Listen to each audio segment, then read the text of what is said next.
Want access to Android apps on your Windows PC? I hear you. In today's video, I'll show you exactly how to download and set up the Google Play Store easily.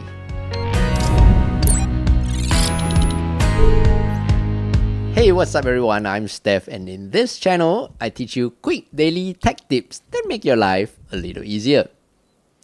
First of all, you need to open your web browser and go to this website, BlueStacks.com.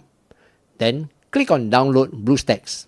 So BlueStacks is an Android emulator, which means that using this app, you will be able to access Android apps on your Windows PC. So once you have finished downloading, you can hit your downloads to install.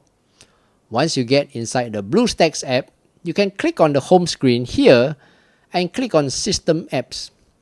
Here you can see the Play Store. Click on it and you can sign in using your Google account.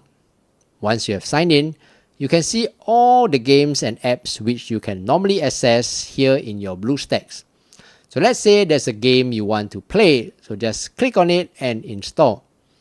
Then once it has finished installing, you can see in your home page and you can go ahead to play the game. There you go. If you found today's video useful, do give it a thumbs up and subscribe to help this channel grow. Thank you so much. Until the next video, I'm Steph. Take care and